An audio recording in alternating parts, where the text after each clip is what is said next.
Hi, എന്തൊക്കെയുണ്ട്? അപ്പോൾ ഇന്നൊരു വാട്ട് ഈറ്റിൻ്റെ ഡേ നോക്കിയാലോ? അപ്പോൾ രാവിലെ തന്നെ ഒരു ഗ്ലാസ് ചായ. അപ്പോൾ എഴുന്നേൽക്കുമ്പോൾ വെള്ളമൊക്കെ കുടിക്കണമെന്നുണ്ട്, പക്ഷേ എനിക്ക് ചായ തന്നെ പറ്റുള്ളൂ. അപ്പോൾ ഒരു ഗ്ലാസ് ചായ കുടിച്ചു. പിന്നെ ഇടയ്ക്കൊന്നും കഴിച്ചൊന്നുമില്ല. പിന്നെ ലഞ്ചിന് നല്ല കുടംപുളിയൊക്കെ ഇട്ട് വെച്ചിട്ടുള്ള ചൂര മീൻ കറിയും, പിന്നെ മത്തങ്ങയുടെ എരിശ്ശേരിയും, പിന്നെ വീട്ടിൽ തന്നെ ആക്കിയിട്ടുള്ള ഒരു മൈക്രോ ഗ്രെയിൻസ് ഇല്ലേ, അതിൻ്റെ തോരനുമായിരുന്നു. അപ്പോൾ ഇതൊക്കെയായിരുന്നു ലഞ്ചിന്. പിന്നെ ഈവനിങ് ആയപ്പോഴത്തേക്കും ഇവിടെ നല്ല തണുപ്പാണ് കേട്ടോ, അതുകൊണ്ട് തന്നെ കുറച്ച് കടല ഇങ്ങനെ ഉപ്പൊക്കെ ഇട്ടിട്ട് പുഴുങ്ങി കഴിക്കാൻ അടിപൊളിയാണ്.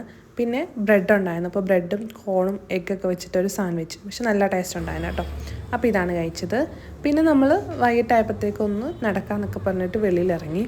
അപ്പോൾ ഇവിടെ വെളിയിലിറങ്ങിയാൽ എനിക്ക് മസ്റ്റായിട്ട് ഒന്നെങ്കിൽ പാനിപ്പൂരി വേണം, അല്ലെങ്കിൽ ഇതുപോലെ ഗോബി മഞ്ചൂരിയൻ വേണം. അപ്പോൾ എന്നെപ്പോലെ പാനിപ്പൂരിയൊക്കെ ഇഷ്ടമുള്ളവരുണ്ടെങ്കിൽ ഒന്ന് കമൻറ്റ് ചെയ്യണേ. അപ്പോൾ നമ്മൾ ഗോബി മഞ്ചൂരിയൻ കഴിച്ചു, നല്ല സൂപ്പറായിരുന്നു കേട്ടോ. പിന്നെ നമ്മൾ തിരിച്ച് വീട്ടിൽ വന്നിട്ട് ബീഫ് കട്ട്ലറ്റ് ഉണ്ടാക്കിയിട്ടുണ്ടായിരുന്നു എയർ ഫ്രയറിൽ, അപ്പോൾ അത് കഴിച്ചു. പിന്നെ നമുക്ക് ഡിന്നറിന് മീൻകറിയും കപ്പയായിരുന്നു. അപ്പോൾ ഇതൊക്കെയാണ് ഇന്ന് കഴിച്ചത്. അപ്പോൾ അടുത്ത വീഡിയോ ആയിട്ട് കാണാം. ബൈ.